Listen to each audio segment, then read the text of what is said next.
Assalamualaikum warahmatullahi wabarakatuh. Rekan-rekan sekalian, kembali kita berjumpa di Jejak Semesta 65. Saya berharap bahwa kita semua dalam keadaan sehat walafiat, selalu dalam lindungan Tuhan Yang Maha Kuasa. Kawan-kawan sekalian, kali ini saya akan menyampaikan suatu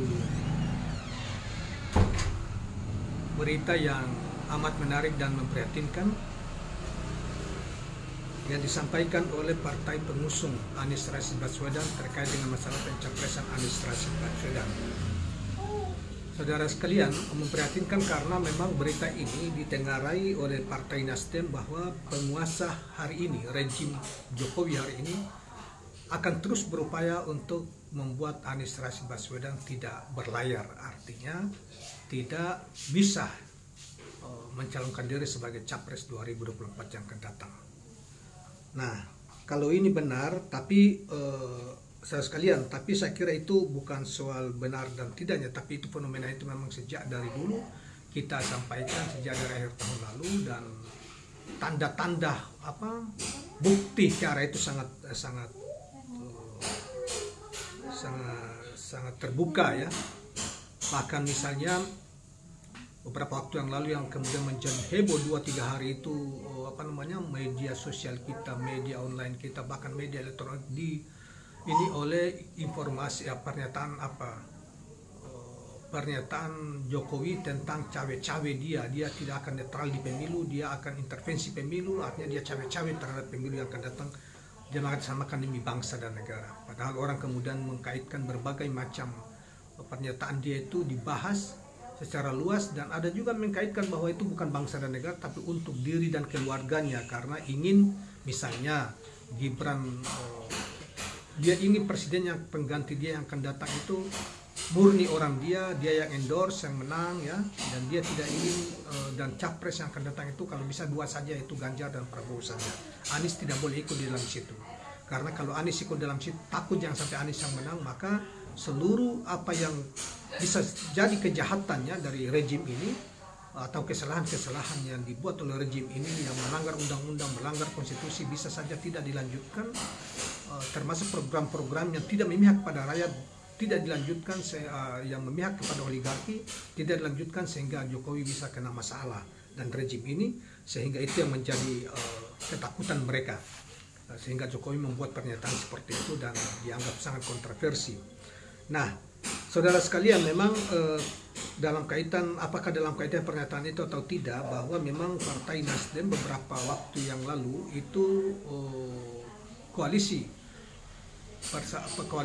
Perubahan dan Persatuan mengadakan pertemuan pimpinan partai ya, dalam koalisi Perubahan dan Persatuan itu mengadakan pertemuan di Kepulauan Seribu, yaitu salah satu pulaunya Surya Paloh, tempat Surya Paloh, dan mereka berkesimpulan setelah itu mereka kemudian membuat pernyataan, Nasdem terutama membuat pernyataan seperti ini.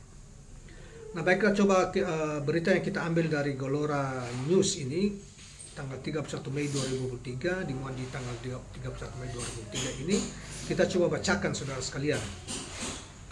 Ketua Umum Partai Nasdem Surya Paloh mengajak elit Partai Demokrat dan PKS untuk bertemu di Pulau Kaliage, Kepulauan Seribu. Jadi di Pulau Kaliage ini, Kepulauan Seribu, di tempat di situ ada tempatnya Pak Surya Paloh, tempat pestanya Pak Surya Paloh, pertemuannya diadakan di situ.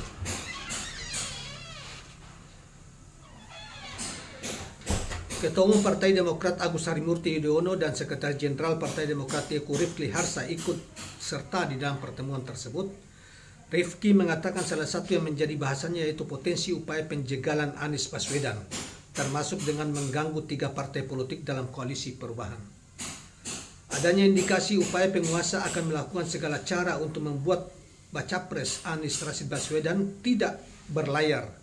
Tidak berlayar maksudnya tidak bisa nyapres di 2023 yang akan datang dengan cara dan sumber daya apapun, termasuk mengganggu 3 partai politik pendukungnya, kata Rifki. Koalisi Perubahan tetap solid di tengah isu penjegalan, terutama dalam memperjuangkan aspirasi masyarakat yang menginginkan perubahan agar kehidupan lebih sejahtera aman dan mempunyai kebebasan dalam berdemokrasi. Saudara sekalian, utamanya memiliki keadilan yang sama di mata hukum, maka koalisi perubahan ini harus berusaha untuk membuat Anies Rashid Baswedan berlayar atau dicapreskan atau ikut Pilpres 2024 yang akan datang. Ya, kawan-kawan sekalian, kalau pernyataan seperti ini kan berarti serius ya. Mereka mendapatkan informasi yang mungkin dari upaya-upaya lanjutan yang akan dilakukan oleh rejim Jokowi ini. Kalau itu benar, ini rejim ini sangat jahat, kawan-kawan sekalian. Sangat jahat.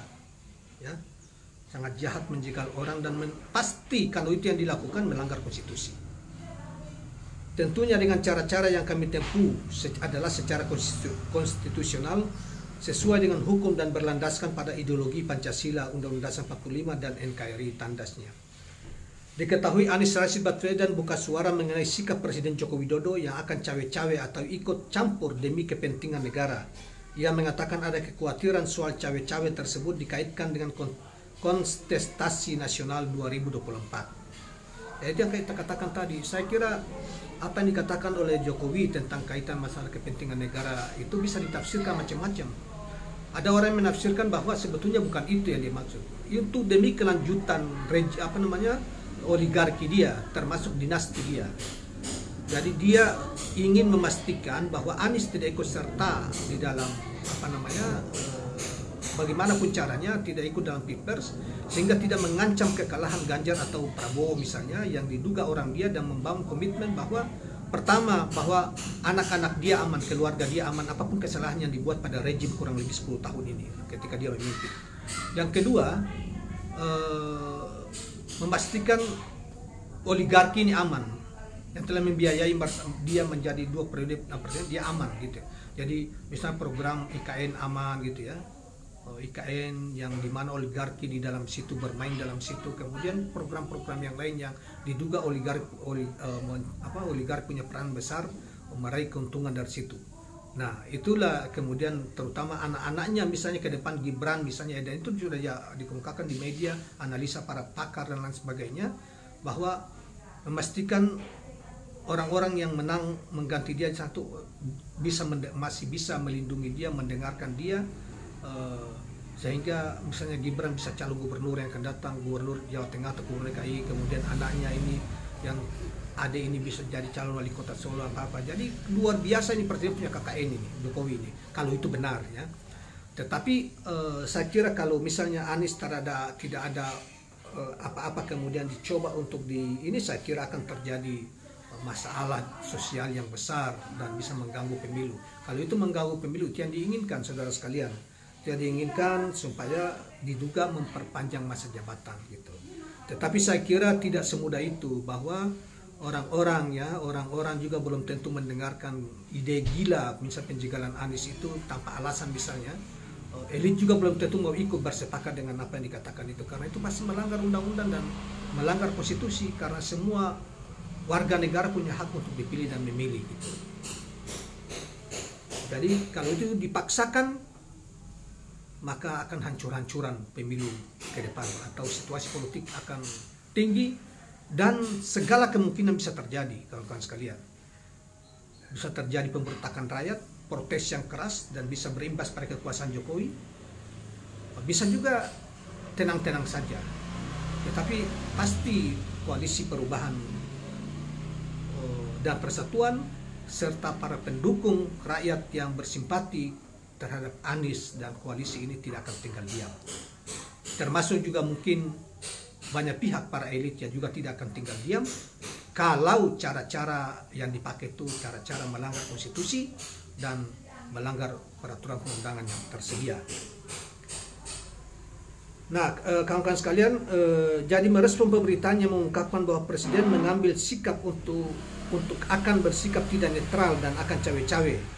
Semenjak semalam sampai tadi siang kami banyak sekali menerima ungkapan aspirasi dan kekhawatiran, tutur Anies Rashid Baswedan. Namun begitu, Anies berharap ungkapan kekhawatiran tersebut tidak terjadi. Kami berharap kekhawatiran yang tadi diungkapkan tidak benar. Itu adalah kekhawatiran saja, dan kenyataannya pemilu tetap seperti semula, Pilpres seperti semula. Setiap partai punya hak yang sama untuk mencalonkan setiap caleg, punya hak, ya.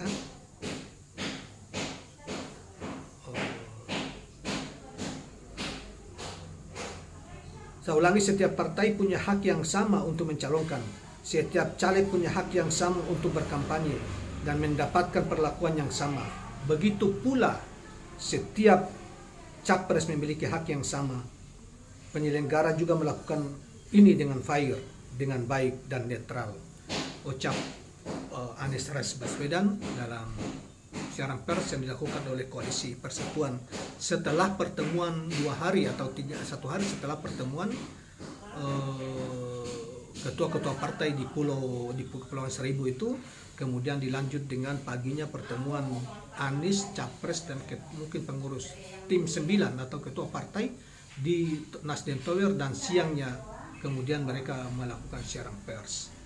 Nah, itulah kawan-kawan sekalian, kalau itu benar sebagaimana dikhawatirkan oleh ketua pimpinan partai, kemudian juga ditambahkan oleh Capres Anies Baswedan, maka sekali lagi rejim ini sangat jahat dan bisa jadi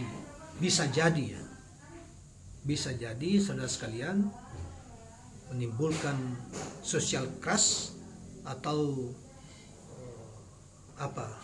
terjadi pergerakan sosial yang kita tidak inginkan, yang menyebabkan ujung pemerintahan Jokowi ini bermasalah.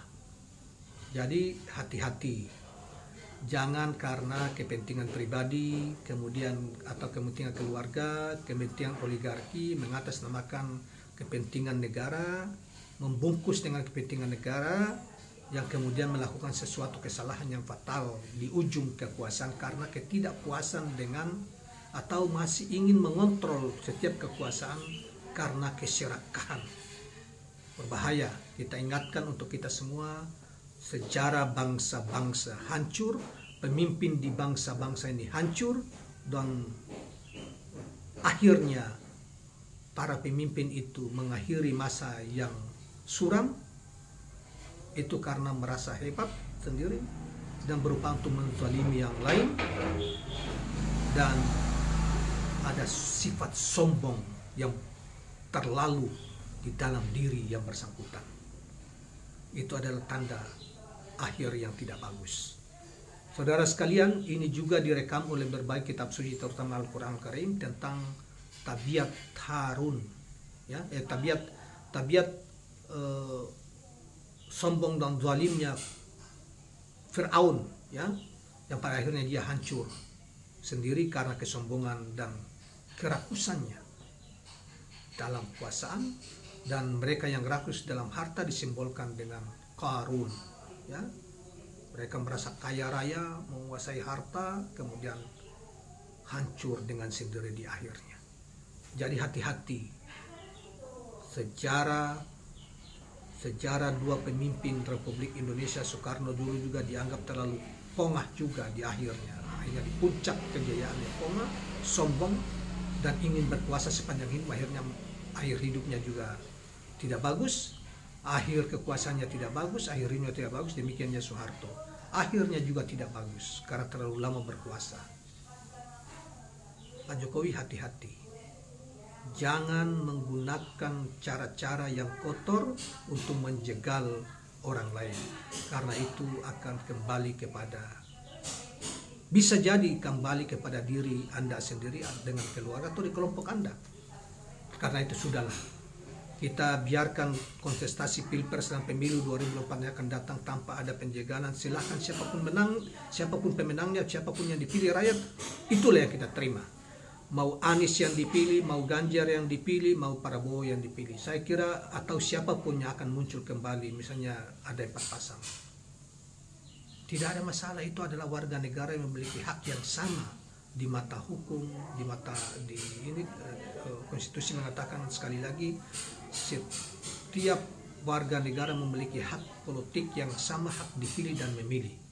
Karena itu tidak boleh siapapun berupaya untuk menzalimi ini, menghambat ini. Barang siapa memperlakukan karena kesombongan dan merasa berkuasa, akhirnya yang bersangkutan akan kembali kepada yang bersangkutan. Kezaliman akan kembali pada dirinya. Demikianlah kawan-kawan sekalian, jangan lupa subscribe, like, dan share channel ini. Assalamualaikum warahmatullahi wabarakatuh.